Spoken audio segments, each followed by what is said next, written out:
Deus abençoe os irmãos. Deus abençoe os irmãos conectados através da internet. Vamos retomar a nossa leitura da mensagem à era de Pérgamo.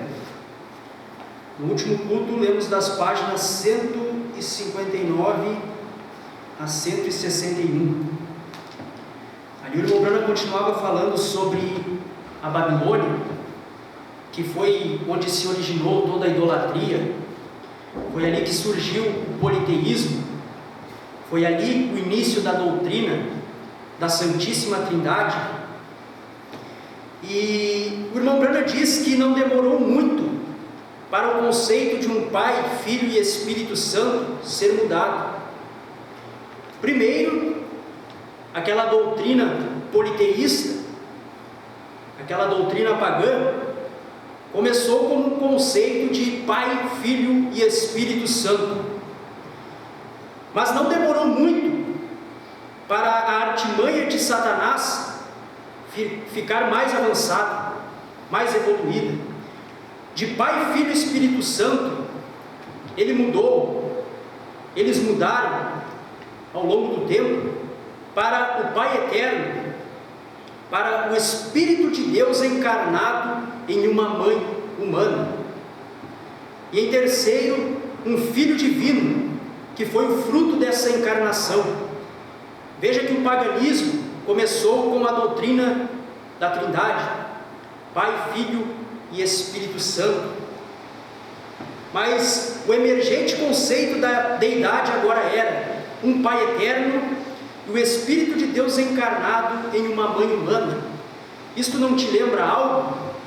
O irmão Branham pergunta. E em terceiro, um Filho divino, que era o fruto dessa encarnação. Foi deste conceito pagão que a gente vê hoje que foi tirada da mariolatria.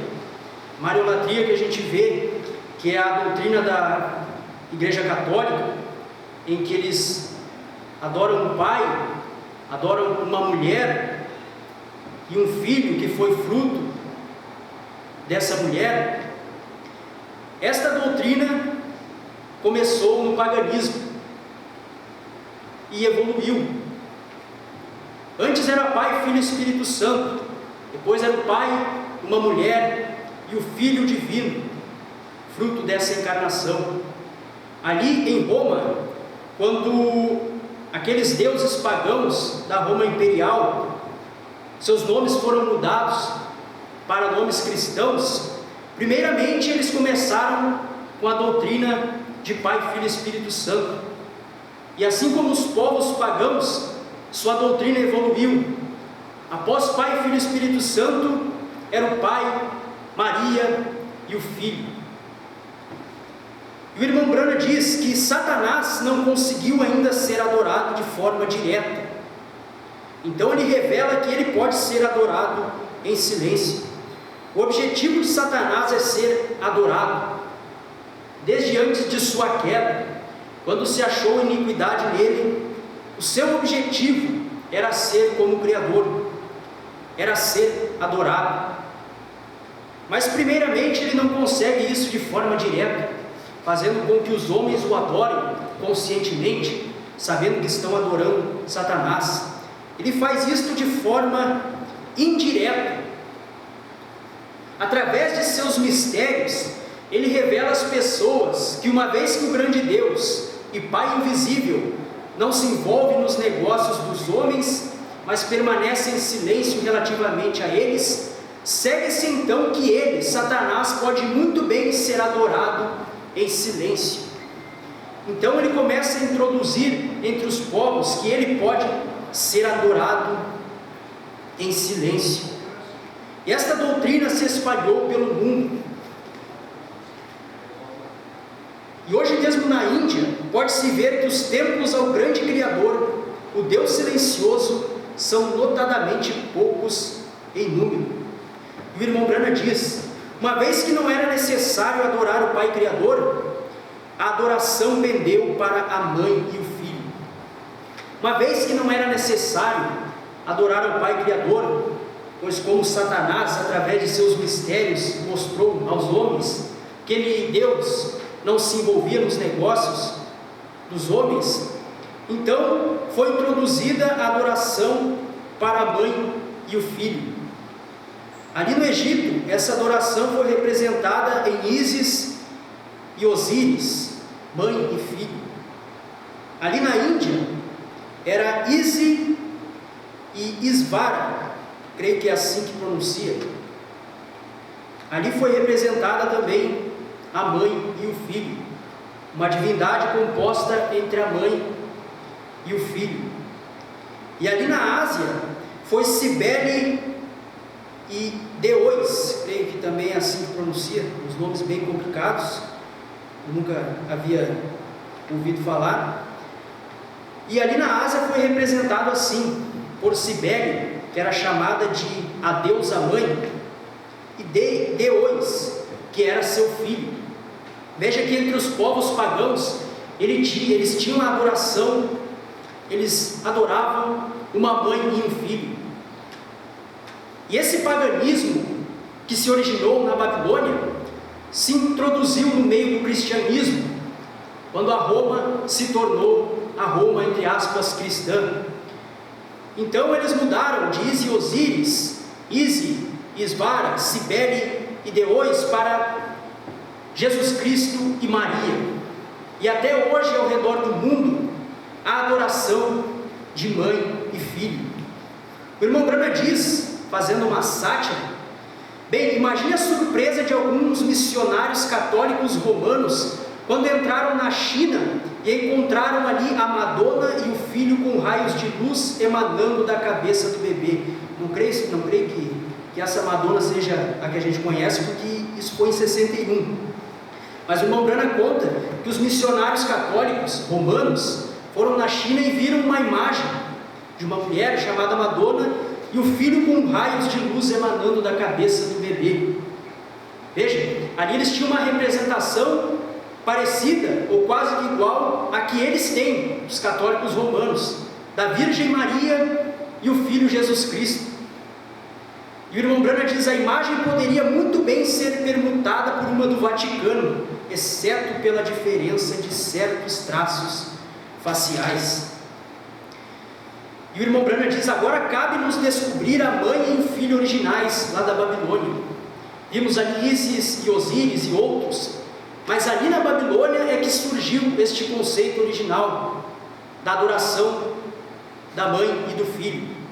E a mãe Deus original da Babilônia era Semiramis, e em seus braços ela carregava um bebê, alto, forte e bonito, cativante às mulheres. Em Ezequiel capítulo 8, versículo 14, este bebê que Semiramis carregava foi chamado de Tamuz. Ezequiel capítulo 8, versículo 14.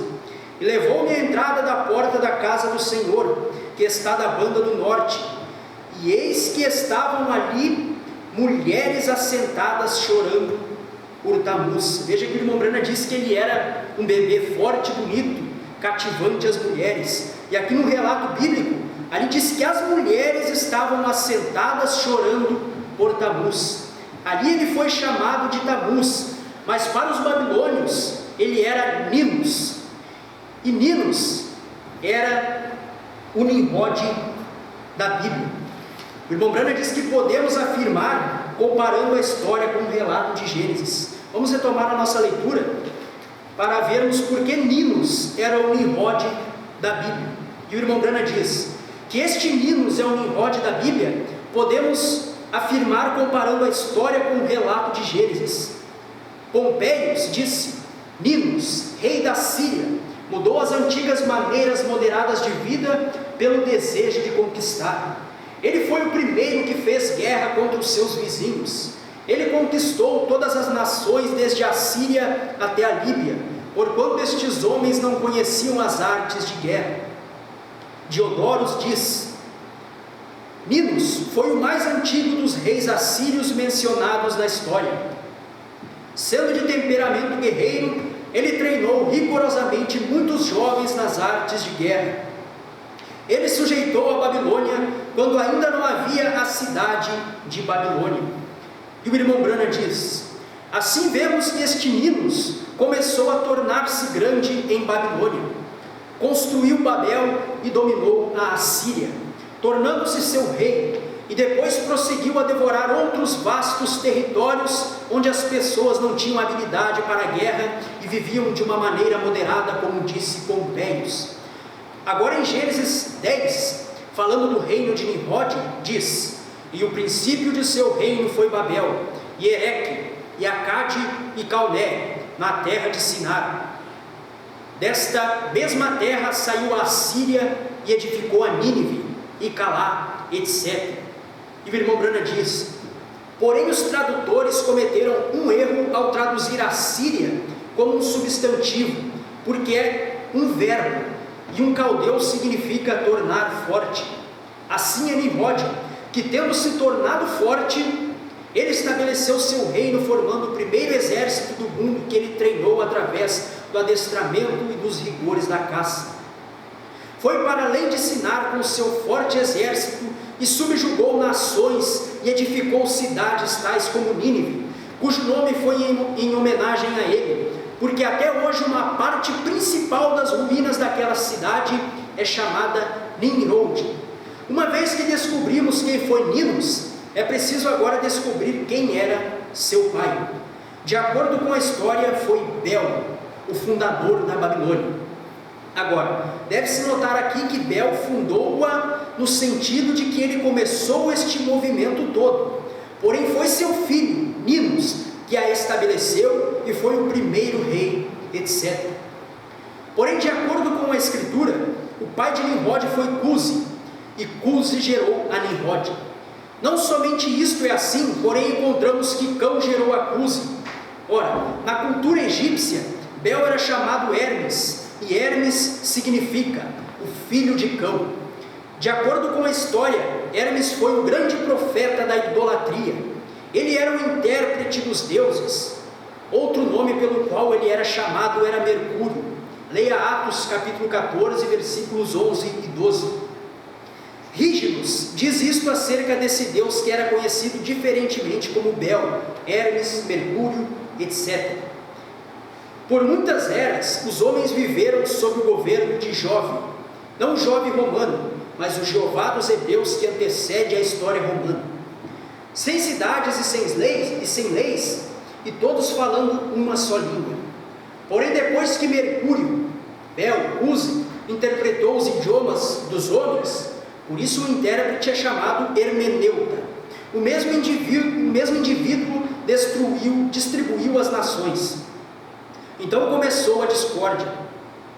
O irmão Brana diz: vê-se com base nisto que Bel ou Cusi, o pai de Nimrod, originalmente foi o líder que levou o povo para longe do verdadeiro Deus, e como intérprete dos deuses, encorajou o povo a adotar outra forma de religião. Ele os encorajou a prosseguirem com a torre que seu filho de fato edificou. Este encorajamento foi o que trouxe a confusão e a divisão dos homens. Portanto, ele foi tanto intérprete como semeador de confusão. Cusi, então, foi o pai do sistema politeísta, e quando os homens foram deificados pelos homens, é claro que ele tornou-se o pai dos deuses. Agora, Cusi era chamado Bel, e Bel na mitologia romana era Janus. Ele é descrito como tendo duas faces e carregava um bastão com o qual ele confundia e espalhava o povo. Ovídio descreve que Janus disse a respeito de si mesmo: os antigos me chamavam de Caos. Assim encontramos que o Cusi da Bíblia, o rebelde original contra o monoteísmo, era chamado Bel, Belos, Hermes, Janus, etc., entre os povos antigos.